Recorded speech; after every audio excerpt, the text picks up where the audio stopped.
Yet another video with disturbing contents to let you know how lackluster the Uber and Lyft safety concerns are. What up, folks? Once again, it is your boy Tim with another ride sharing video. Now, this one comes to you out of the Sunshine State, coming out of Florida, but I want you to hear the details. Something should stand out as a clear red flag. Lyft driver feared for his life after deputies say his passenger pointed a gun at his head in Palm Coast last night. West News' Marley Martinez joins us live in studio tonight. Marley, the passenger was just released from the hospital the day before after being Baker acted. The Flagler County Sheriff's Office tells me Isaiah Glenn was hospitalized last week for a mental health evaluation and made some threats to harm hospital staff. He was released this past Saturday and the very next night allegedly got into that Lyft. This is the moment that deputies found Isaiah Glenn. The Flagler County Sheriff's Office had been looking for Glenn for over 5 hours after a Lyft driver told them that Glenn put a gun to the back of his head. But he was scared. I mean, he thought for sure that the guy had every intention of killing him. I spoke with Commander John Dopp, who led the search for the 24-year-old. We have an armed subject who's already tried to hurt somebody in a residential area and armed with a weapon. According to the arrest report, Glenn was at a friend's house Sunday night and had been making suicidal statements and had a firearm that he says he bought that morning. The friend ordered Glenn a Lyft home just after 8 that night. The Lyft driver noticed that Glenn was very off and eventually felt a gun pointed to his head and then heard a click.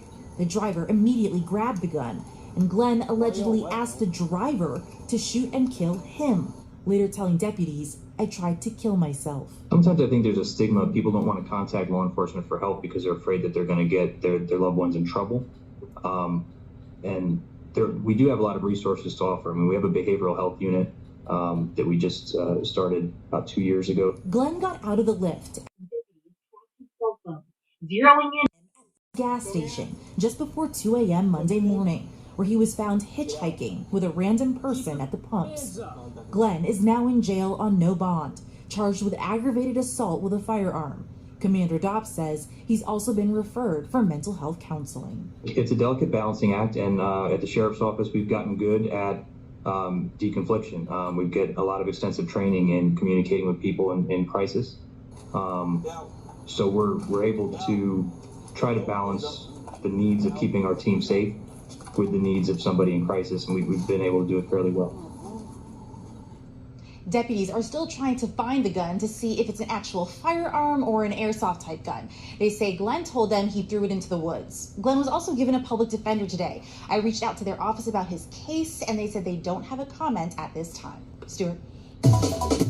Couple really big things to discuss here. First of all, if you notice the deputy in the video, he states that the passenger pointed a gun at the driver's head, but he clearly follows up and says that driver was really scared. That driver believed he was about to die.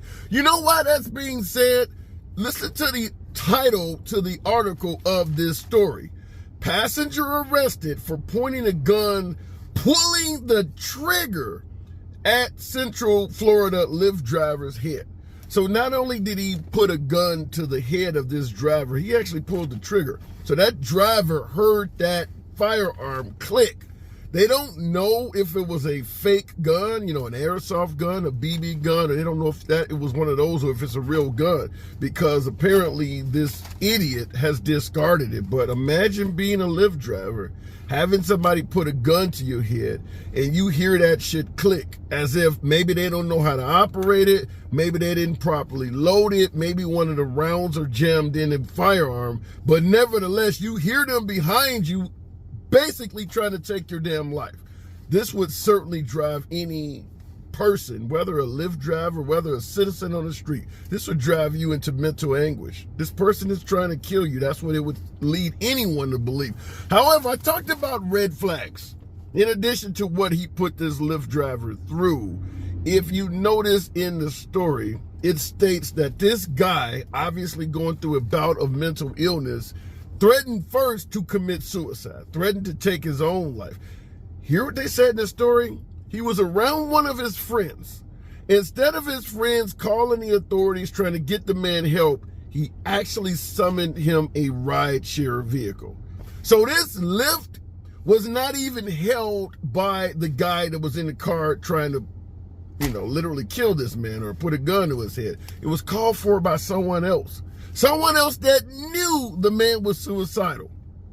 This is why we state all the time that only the passenger that's riding in a rideshare vehicle should be the one that can hail the ride.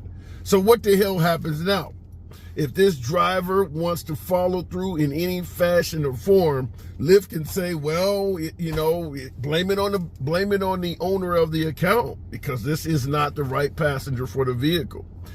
You should not be able to hail a ride for anyone else. That right there should be off limits because in this case, he literally put a deranged, mentally ill man in the back of a Lyft vehicle, scared the shit out of the driver, and most likely this driver is probably hesitant to ever do this shit again. I know I would be. Now, like I said, not only is the guy putting a gun in your head, but you can hear him trying to operate the damn thing. Probably one of the most frightening things you can go through. Hopefully they get this guy the help he needs. We can talk about the fact that mentally ill folks in America have no problem getting their hands on a firearm, but I don't want to have my comment section loaded up with pro-gun folks who believe that any and everybody should be able to get a gun. We're not even going to go into that. I just find it really awful that someone would actually call this man a rideshare vehicle after he's threatening to take his own life. The last thing he should have been in is a Lyft. What do you do when somebody's behind you with a firearm to the back of your head? I mean, I do always advise drivers, every passenger, every single trip, every damn time to keep a defensive tool on you. But if somebody has a firearm already to your head and they have the drop on you, all you can really do is comply. But then when you hear the firearm making noises as if the person is trying to operate it, shit, I guess you can jump out of the car and take off and run and hope you don't get shot in the back. Can you imagine how traumatizing this is? Hopefully I'm not speaking to anyone watching the video that's been through something like this. I can only sympathize for what this driver's been through. Central Florida, beyond words. As always, it's your boy Tim. Subscribe to the channel. See you in the next video.